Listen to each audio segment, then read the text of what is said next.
वापी महानगरपालिका चुनाव को लेकर शहर में राजनीतिक माहौल पूरी तरह गर्म हो गया है। 13 वार्डों की 52 सीटों पर होने वाले इस चुनाव में मुख्य मुकाबला भाजपा और कांग्रेस के बीच माना जा रहा है। आज नामांकन के अंतिम दिन वापी तालुका सदन में सभी राजनीतिक दलों के कार्यकर्ताओं और उम्मीदवारों में जबरदस्त उत्साह देखने को मिला। बड़ी संख्या में समर्थकों के साथ उम्मीदवारों ने अपना अपना नामांकन पत्र दाखिल किया। हर दल अपनी जीत का दावा कर रहा है।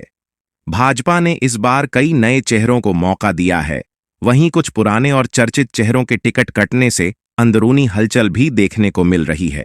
दूसरी ओर कांग्रेस भी पूरी ताकत के साथ मैदान में उतरी है। गौरतलब है कि नगर पालिका से महानगरपालिका बनने के बाद यह वापी का पहला चुनाव है, जिससे इसका महत्व और भी बढ़ गया है। पिछले करीब 2 दशकों से वापी नगरपालिका में भाजपा का दबदबा रहा है, लेकिन इस बार नई परिस्थितियों में मुकाबला और भी दिलचस्प हो गया है। चुनाव में दिलचस्प मोड़ तब आया जब वार्ड नंबर 4 से जीत चुके एक पूर्व पार्षद ने भाजपा से टिकट मांगा, लेकिन टिकट नहीं मिलने पर उन्होंने फिर से कांग्रेस में वापसी करते हुए नामांकन दाखिल कर दिया। नामांकन के अंतिम दिन सभी दलों ने पूरी ताकत झोंक दी और अपने प्रत्याशियों का शक्ति प्रदर्शन भी किया। भाजपा प्रत्याशियों का हौसला बढ़ाने के लिए गुजरात सरकार के वित्त मंत्री कनुभाई देसाई भी मौके पर मौजूद रहे और उन्होंने कई उम्मीदवारों के साथ नामांकन प्रक्रिया में भाग लिया। अब नामांकन प्रक्रिया पूरी होने के बाद नजरें चुनाव प्रचार और मतदान पर टिकी हैं। देखना दिलचस्प होगा कि 13 वार्डों की 52 सीटों पर किस पार्टी का दबदबा कायम रहता है। स्थानिक स्वराज्य का जो इलेक्शन है, जिसे मिनी विधानसभा इलेक्शन कहा जा सकता है, और विधानसभा इलेक्शन को अभी 1.5 साल ही बाकी है, तभी भारतीय जनता पार्टी गुजरात ने पूरा गुजरात के लिए एक चयन समिति बना के सब उम्मीदवारों का जो चयन किया है, वो सब उम्मीदवार आज अपना इलेक्शन फॉर्म भर रहे हैं। इलेक्शन फॉर्म भरने का आज लास्ट दिन है और भारतीय जनता पार्टी जो पूरा गुजरात में एक विकास की राजनीति 2001 से माननीय मोदी जी ने चलाया है, तभी से विकास की राजनीति चल रही है।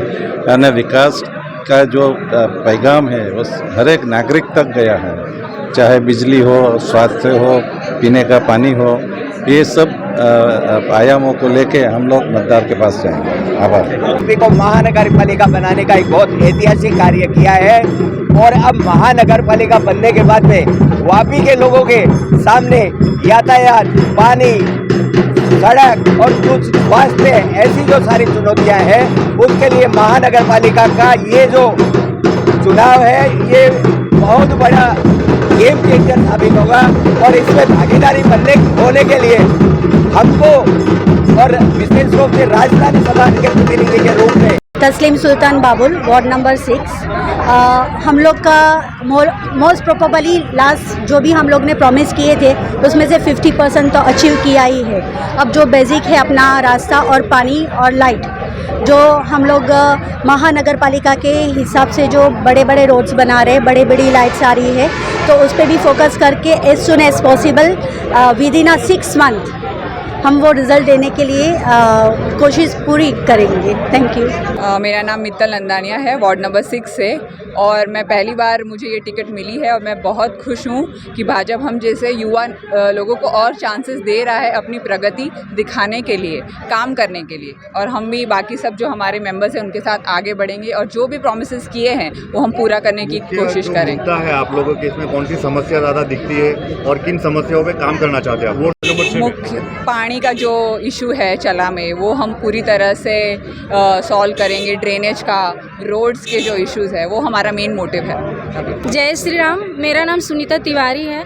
मैं वार्ड नंबर 3 से छीरी से खड़ी हूँ और मैं पहले वापी तालुका में महिला मोर्चा के पोस्ट पे 5 साल काम किया। अभी जिला में महामंत्री के पद पर थी मैं, जिला में महामंत्री महिला मोर्चा के द्वारा, और अभी मुझे ये चुनाव का मिला है टिकट। टिकट मिलने के बाद आप आगे जाके क्या करोगे और क्या योजना है आगे? टिकट हमें हमारे पार्टी के सहयोग से माननीय कैबिनेट मंत्री हेमंत भाई कंसारा, हमारी महिला मोर्चा की जिला महामंत्री गीता बहन, प्रवीणा बहन, सबके सहयोग से मुझे ये टिकट मिला है। आगे हम जा कर के पूरी ईमानदारी से पार्टी का काम करूंगी, जनता की सेवा करूंगी, ज़मीन से जुड़कर मैं काम करना चाहूँगी, यही हमारा उद्देश्य है। जैसे कि वार्ड नंबर 3 में गंदगी को लेके, पानी को लेके काफ़ी समस्या देखने मिलती है। वहाँ पे जो अभी आपके साथ पैनल में जो आपके साथ शमसुद्दीन चौधरी जी है, उनके पिताजी पहले भी सरपंच रह चुके हैं, तो कहीं ग्राउंड लेवल पे बहुत लोगों का कहना है कि काम सही तरीके से अभी भी किया नहीं है। पहले 10 साल पहले उससे बहुत बुरी हालत थी, अभी तो बहुत ज़्यादा सुधार हुआ है। अब किसी चीज़ को धीरे धीरे ही सुधार होगा, काफ़ी सुधार हो गया है, 80% सुधार हो गया, 20% बाकी है, वो हम लोग सुधारने का प्रयास करेंगे। आने वाले समय में क्या उम्मीद कर सकते हैं कि पानी और गंदगी को लेकर बिल्कुल बिल्कुल बिल्कुल बिल्कुल बिल्कुल। मेरा नाम विनोद भाई बाबूभाई पटेल, वार्ड नंबर 4 डूंगरा। क्या समस्या थी जिसकी वजह से आपने वापस कांग्रेस का पर्चा मारा? वही रोड, रास्ता, लाइट, पानी, सफाई, यही सब समस्या थी और हमारी मेजोरिटी कांग्रेस की आती नहीं थी और हमारा काम होता नहीं था। इसीलिए बीजेपी वालों ने बोला था कि भाई आप आ जाओ, आपकी टिकट हम कंफर्म कर देंगे। फिर वही हमने बोला चलो उन लोग की मेजोरिटी आती है तो हमारा काम की समस्या पूरी हो जाएगी, इसी सोच के फॉर्म भरे थे। फिर आखिर में उन लोग ने लॉलीपॉप थमा थे, वैसे ही थमा दिया। तो अभी आपको कांग्रेस में भर के क्या फील हो रहा है और किस तरीके से आप उनको चुनाव में टक्कर देने वाले हैं? वो तो हर बार हमारा ये जो एरिया है वो हर बार इनको हम उनसे छीनते ही आ रहे हैं। डूंगरा में कितनी बस्ती है और क्या जातिवाद का समीकरण इस बार कुछ काम करेगा? जातिवाद का समीकरण तो काम करने का मौका था, लेकिन इन लोग ने जो वार्ड डिवाइड कर दिया तो सिर्फ जातिवाद पे नहीं जाएगा। तो क्या लगता है कि आपकी जीत पक्की है इस जगह से? हम तो हर 15 साल से जीतते ही आ रहे हैं। अब देखो लोगों का काम तो करते हैं, लोगों के मन में है, हमारे जितने भी समर्थक है वो हमारे साथ ही रहते हैं।